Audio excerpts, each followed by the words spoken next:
This third video in the series, Colours of Inclusion, looks at community participation other than paid work. There are many barriers to overcome. A key one is the way we think about disability. Lorna Sullivan explains. We could see that large institutions were not really in the best interests either of disabled people or of community.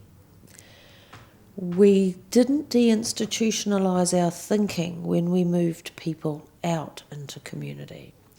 And when I talk with people with an intellectual disability about, well, who are your neighbours? Who do you know in the community? It's interesting how very few of them know anybody, even the people who live next door.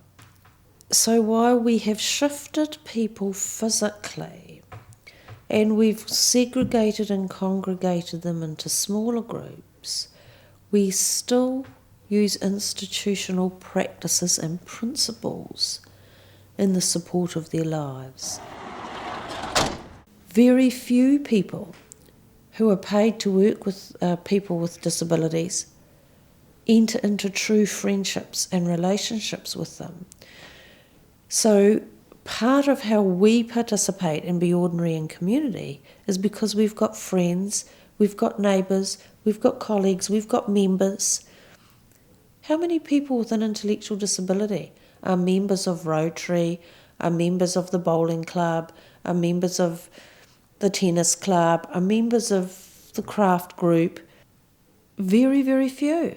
Yet that's where we make friends, that's where we become known, that's where we become participants and contributors. This is me. Like Richard Bruce, who is a member of the Southern Environmental Association in Wellington. Hi, how are you today? Yes. Good to see you. Gunnar's already taken some of the plants up. Yeah. Okay, off we go.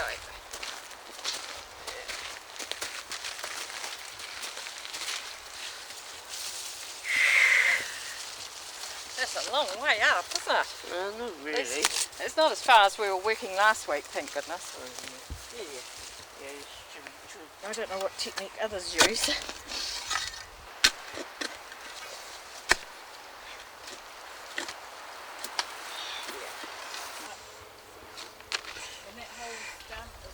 Yep, okay.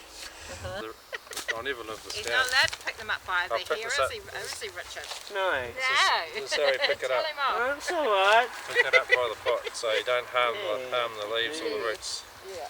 What are we doing now, Richard? Just put it level. I don't know. Nothing. Nothing. I thought we were going to do something. Have a cup of tea, was it? Yeah, not care. That's good. Okay, let's stop and have a cuppa. I think there's too many cakes for too few people. So you have to work twice as hard. Places. Yeah. But it's big demand because it's a New Zealand icon or something, eh? Yes. Yeah. Robert is a member of the same church that Richard belongs to, and Richard's been coming along and I think really enjoying it, haven't you? Yeah. People who are paid to be in the lives of disabled people have huge capacity to bring about change. What they're doing is essentially nothing like what they were doing when they were part of the sheltered workshop. So it's more around an empowerment approach and supporting people to develop their plans and think about their goals and aspirations and what they want to achieve. Part of Silk's philosophy is that we employ people from a wide range of experiences. Predominantly people, most often people with disabilities have had very limited access to the world or experiences. So every single person that walks into their life may have an activity, a hobby that they've got some interest in. So if their support staff are interested and positive and motivated about something, then it could be that they could introduce someone they support into that activity as well. We've got some people that are involved in a exercise class weekly, and a client that's involved in a Māori flax weaving course, and one that's involved in a choral course because that was her choice to do something to do with singing, and there was a course going. And the wonderful thing about these things, if you shop around, that one was free. We assist people to look in the local newspaper, listen to the radio. We sit down as a team and alongside the people we support, look at activities and interests and hobbies that they may have, and then just like you and I, we would just access and find out what the local community provides. As part of his path plan, Kevin showed an interest in model trains, and there was a group out in Aotearoa that he thought he'd go and have a look at, but the times were all wrong for him to attend their meetings, and he decided that he would try something else. Through a network of friends, I found out about the High Flyers Club. He went, had a look with his coordinator, really enjoyed it, and has been going regularly ever since.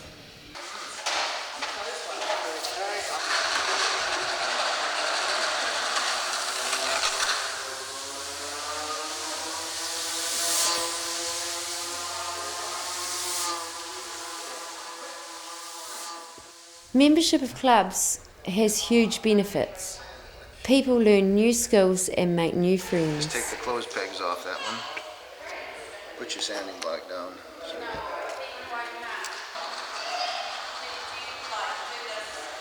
Yeah, that looks pretty good. This is the one Kevin built. Well, it's a Spitfire. It's a model of the one that was Battle of Britain in World War II, and he's even got the machine guns on it so that he can shoot down other airplanes. Kevin's going to fly his plane round, and there's a pin in the wing, and he's got to aim at it, hitting that. Yeah, a bit more.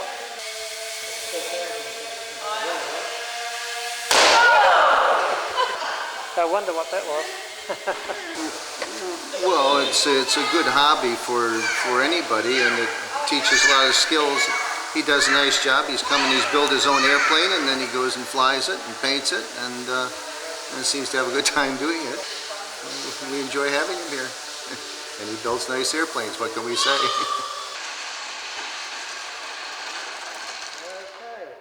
Finding out what Kevin wanted was quite easy, but for others it can be more difficult. Because some of the people we support are unable to communicate in a way that's clearly yes or no, then we understand who that person was. We would set up environments, that are safe. It could just be that you might drive past the place a few times and talk about it. We use photos, and it's about understanding people's reactions. But even with good support, they may change their minds or make wrong choices. I would hate to think the number of wrong choices that I've made in my life, but what I'm given is permission to say, oh, that was a mistake, and backtrack. What we do for disabled people is to say, that was a bad choice, therefore you can't make choices. All of those sorts of things are examples of how non-inclusive we are. It's okay for non-disabled people to stuff it up, but it's not okay for disabled people to stuff it up. Yet if you used common logic, people who think slower might be more likely to make more mistakes along the pathway, particularly if they haven't got people who care deeply about them saying, well, I wonder if you've thought about that carefully. With good support, Harema made a number of choices that have improved her life. Choosing a mainstream visual arts course started her move into community. Gary Barnett from the Polytechnic made sure she had the right support person.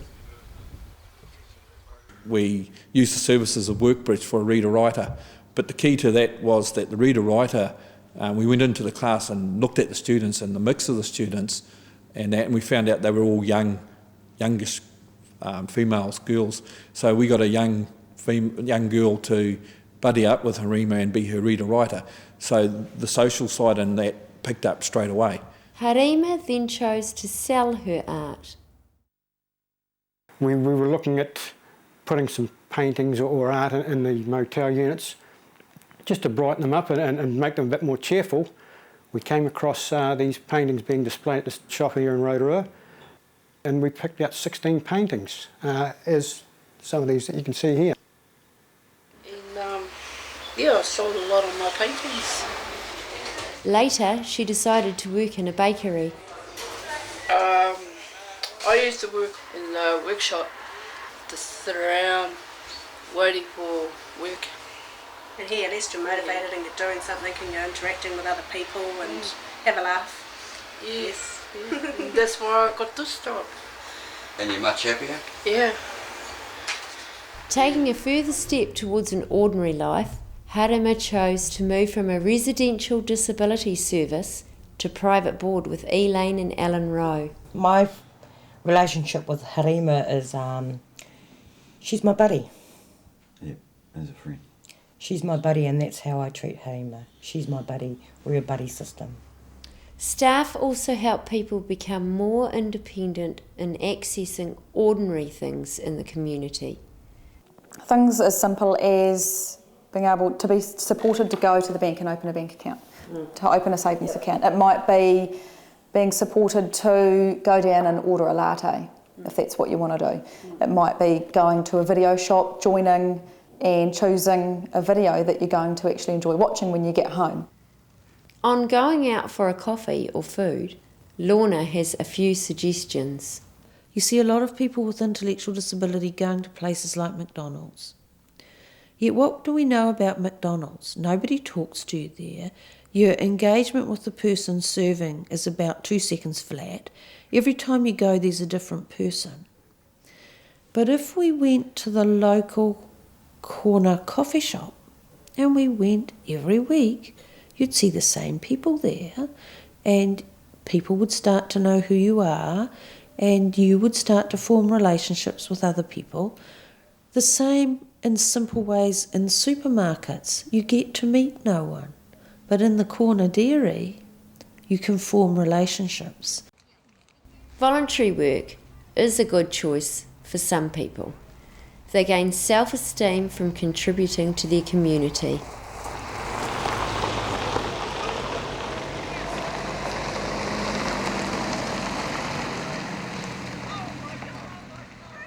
Morris and Percy from Whakatane volunteer as Maori wardens on local marae.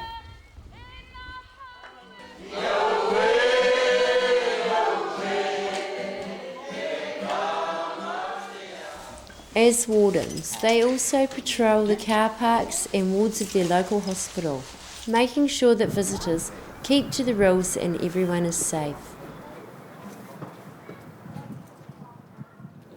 To me, they stuck too long in the workshop. They need to go out and meet people and have someone coaching them or teaching them, and then just let them go. It works. It works for us anyway. We'll see you later. Okay. Thanks. And for them to have a job like this is, it's they just blow themselves away actually. Yeah. I got a good life now. Before I was terrible. There is always something we can do.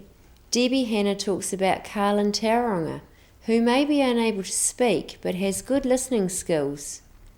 He once a week goes to a local primary school into the new entrance class. He goes for about an hour and a half into the classroom where he assists the children with their reading. They read to Carl. He also assists them when they're at various activities, and he really enjoys it, and the children get a lot out of it. He gets a lot out of it. It's just interesting the way children actually just accept him for who he is. Willie McClutchie wanted more and seized the chance to join a local service club. Well, I approached my accommodation manager. Actually asked her if I could do something away from the workshop. She suggested that I join a service club. See you shortly, man, with your bags. We have to find the place to put it now. It's a bone of contention that we usually play with Morrinsville Club, and it's a game of pool, darts and bowls. And Willie plays on the whole 3 games. What was it? you offering? You're sitting there drinking Tailaga.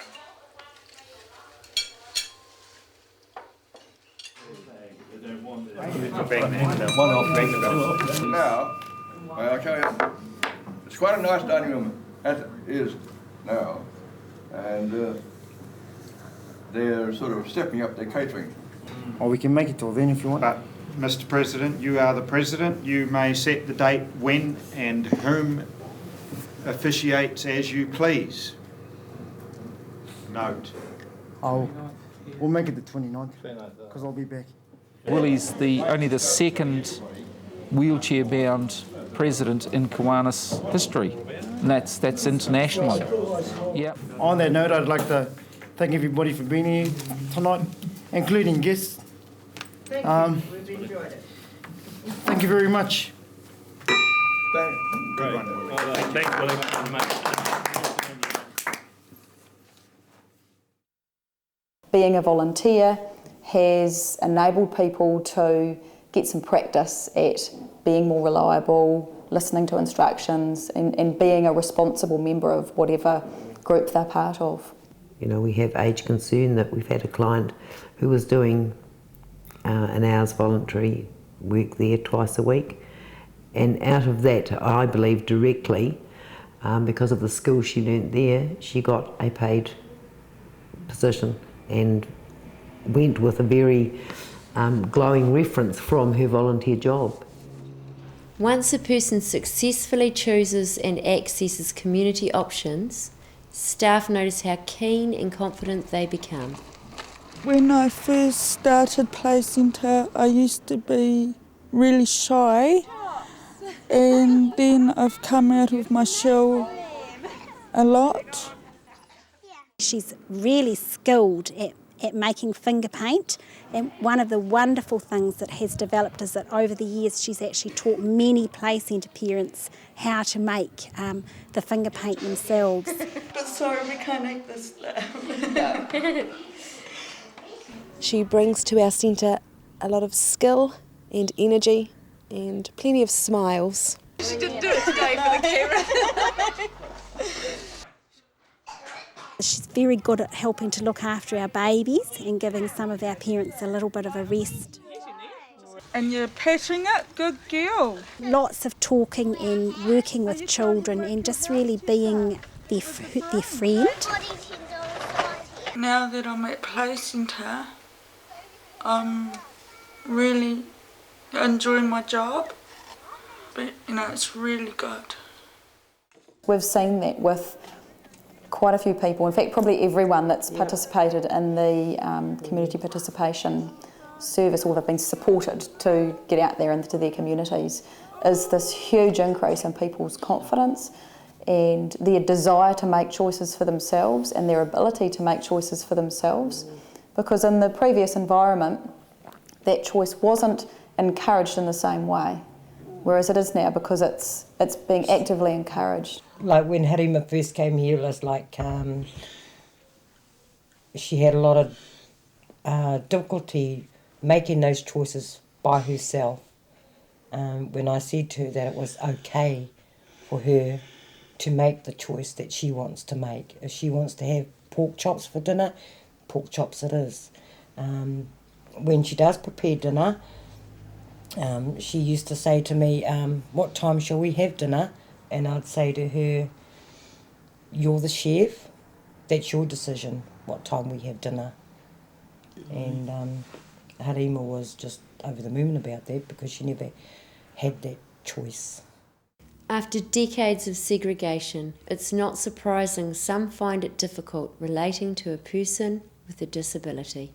We need to place our resources into building competence and confidence in ordinary people in society, that they can get alongside of disabled people and have friendships, relationships. They can be colleagues, students, classmates, and that you don't have to have any particular special skills to talk to a disabled people or to become a friend with one, and you sure don't have to be paid to. Correspondence, please. When Willie first joined Kiwanis, it was a new experience for most. Luckily, I'd known him for a long time, so therefore he was just part of the... But for the other people, did it take them a while to accept it? That would be right, yeah. That's true enough. And that's understandable, because when I was a child, people in Willie's situation weren't even visible. You know, they were just out of circulation. I think a lot of people were quite conscious of Willie, and a lot of us were definitely trying to jump in and always help him. It's something that the club has tended to come around and actually talk to Willie now as if he was as one of us, like you and I, rather than talk to the people that are beside him or that may be looking after him and asking them to ask Willie or to talk to Willie about it, rather than talking directly down to Willie, or not down, but talking to Willie directly themselves, and including him in the circle of people. Some people will always need staff support, but their participation is still valuable. One of Rolly's flatmates is part of a bowling league where he's unable to actually push the bowling ball, but his support staff does that for him, and he is just part of the group. He is seen just as a valued member of that group. Over time, support from paid staff can be reduced. Yeah, making a plan so that as the person becomes more confident in the group and the members of the group that we pull out. It could be that if you're in an environment, it might be I'm just going to go to the toilet, or I've forgotten to bring something, and you might leave the person there alongside somebody else just for a few minutes, and then you gradually move that out to a longer length of time. When you develop a relationship with the people you support, and you can see that the people that are around them are comfortable, you do take a step back. But it's very much, there's got to be comfortable on both sides, otherwise it just doesn't work. Overprotective staff can hinder a person's ability to take part in their community. Other staff give people the freedom to find their own place. With support and encouragement, Francis Niha plays a central role in his town.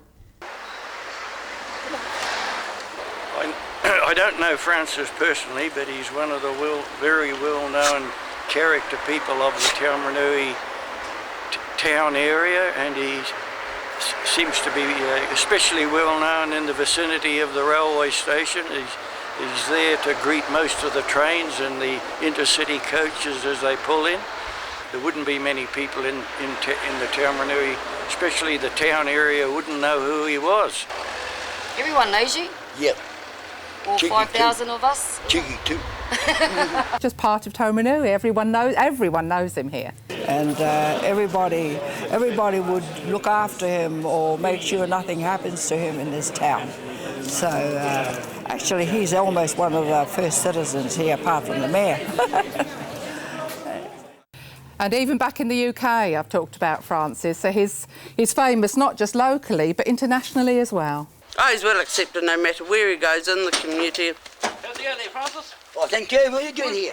What are you bloody doing here? And Francis used to come out here one day a week and work. He loves unscrewing bolts and nuts and things like that. Like when there's Christmas parades or any other parade, Francis will always seem to be just there. The police cars in the front, there's always France next. Yeah. And the band, and then me with the steamroller, you see.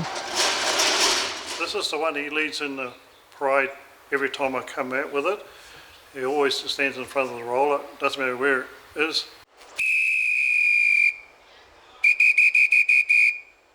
This is not a paid position that Francis has got up here. It's all unofficial. He's not officially employed or anything. He just likes coming up. He loves the company. He is the unofficial station master. He gets his pen out and gives everybody a label and makes sure that he puts the labels on for them. He actually helps them carry the bags out if they're not too heavy for him.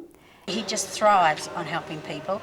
He's very friendly, and what's good about him being at the station, he welcomes people off and on the train. So he's actually quite nice to have. Athletic Rugby Football Club. Yeah. Francis is a staunch supporter of that rugby club. Yeah. He's always down there every Saturday Yeah. during rugby season. Yeah. Run He's around. the ball boy. Ball boy. Yeah. You know, when they come to kick the conversions or penalties, he runs to get the tee on the field. Yeah. Man, you gotta tell a story. Yeah. That's right too. Yeah. They can run too. Yeah. You're fast, eh? You can't keep up. The rugby players can't. No, the referee. But many people are still isolated and segregated. As Lorna said earlier, staff have a huge capacity to bring about change. We fundamentally have to change the way we think about service delivery. And I believe we have to move from this notion of being a service to someone or a service that someone fits into to being of service to someone, and ask ourselves, what would it take for this person to take up ordinary citizenship in New Zealand? We are people first, we want to give a hand. We're ready and willing, just need a place to stand. Please give us opportunities to show what we can do. Open up your Aotearoa and we'll be there for you. We want to live in the real world. We want a share of the pie, but we need you and you need us too, and together we will make it, you and I. Let's put the people first and take away the hurt when standing in our land, when joining all our hands, then we will be so strong. Oh, how can we go wrong? Listen to our verse and put the people first.